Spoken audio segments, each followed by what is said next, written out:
வணக்கம் ஆயுஷான் செய்திக்காக நான் உங்கள் ஆனந்தன். இது என்ன பார்த்தீங்கன்னா, நம்முடைய எம்இஸ் மற்றும் ஐடெக் லேப்க்காக கவுன்சிலிங் நடந்தது இல்லையா? நேற்று சிஓ ஆஃபீஸில் எல்லா டிஸ்ட்ரிக்ட்லும் கூப்பிட்டாங்க. அந்த மீட்டிங்கில் பார்த்தீங்கன்னா, 528 பேர் ஆப்சென்ட்.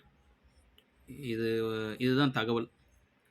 ஃபஸ்ட்டு காலம் பாருங்கள். Total allotted for counselling Ariyalur மாவட்டத்தில் 118 பேர், செங்கல்பட்டில் 219, சென்னை 155, கோயம்புத்தூர் 86. இந்த மாதிரி ஒவ்வொரு மாவட்டத்திற்கும் எவ்வளோ பேர் கவுன்சிலிங் கூப்பிட்டாங்க அப்படின்னு பார்க்கும்பொழுது 7932. நம்ம வந்து 8200 வேக்கன்சி அப்படின்னு யோசிச்சுருந்தோம். ஆனால் இங்கே அவங்க கூப்பிட்டு இருக்கிறது 7932 கூப்பிட்டாங்க. இதுதான் ஃபஸ்ட்டு காலம். செகண்ட் காலம் என்ன சொல்லுது அப்படின்னா, number of person participate in counselling போனவங்க எத்தனை பேர் அப்படின்றது கீழே கொடுத்துருக்காங்க. எத்தனை பேர்னா 7404. இது செகண்டு காலம். எல்லா டிஸ்ட்ரிக்ட்லேயும் சில ஆப்சன்ஸ் இருக்க தான் செய்யுது. ஏன்னா ஆப்சன்ட் வந்து லாஸ்ட்டு காலமில் பார்க்கலாம் பாருங்கள். ஃபஸ்ட்டு அரியலூர் டிஸ்ட்ரிக்ட் 112 பேர் கூப்பிட்டு 117 பேர் தான் பார்ட்டிசிபேட் பண்ணிக்காங்க, ஒரு ஆப்சண்ட்டு. செங்கல்பட்டில் 18 ஆப்சண்ட், சென்னையில் 24 ஆப்சண்ட், கோயம்புத்தூர் 30 ஆப்சண்ட். இப்போ இந்த ஆப்சண்ட்னா என்ன அர்த்தம்? இதுக்கு அடுத்து இருக்கிற கேண்டிடேட்ஸை கூப்பிட்றதுக்கு வாய்ப்பு இருக்குது.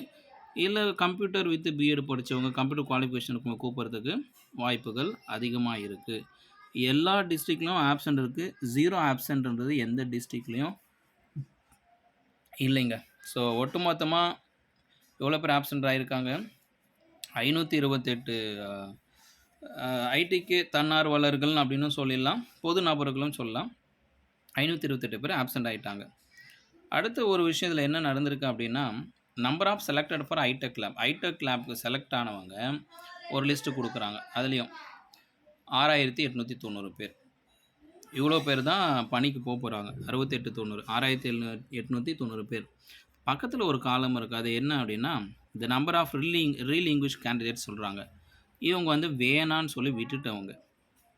என்னது, இந்த எனக்கு ஐடெக் லேப் வேணாம் அப்படின்னு விட்டுட்டாங்க. ரீசன் நிறையா இருக்கலாம். என்ன ரீசன்னா, எனக்கு தெரிஞ்ச ஒரு ரீசன் கமெண்ட் பாக்ஸில் பார்த்தேன்.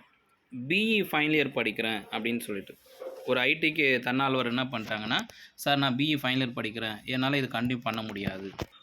அது ஒரு ரீசன். இன்னொரு ரீசன் என்னென்னா, தனியார் பள்ளியில் ஏற்கனவே வேலை செஞ்சிட்ருக்காங்க.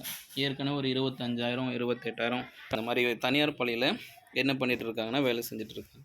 அப்படி இருக்கும்பொழுது இந்த பணி வந்து 9600 தானே வந்து நமக்கு இது கேட்குறாங்க, அந்த பே வருது.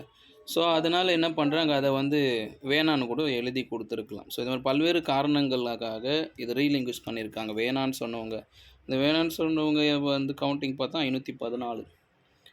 ஸோ இந்த டேட்டா தான் இன்றைக்கி வந்த டேட்டா. இதுலேருந்து நம்ம என்ன தெரிஞ்சுக்கலாம் அப்படின்னா, 528 பேருக்கு ஒரு வாய்ப்பு கிடைக்க போகுதுன்றது தெரிஞ்சுக்கலாம். மீண்டும் இது போன்ற தகவலோடு உங்களோட சந்திக்கிறேன். இது ஆயுஷா நியூஸ் 24/7 அச்சம் தவிர.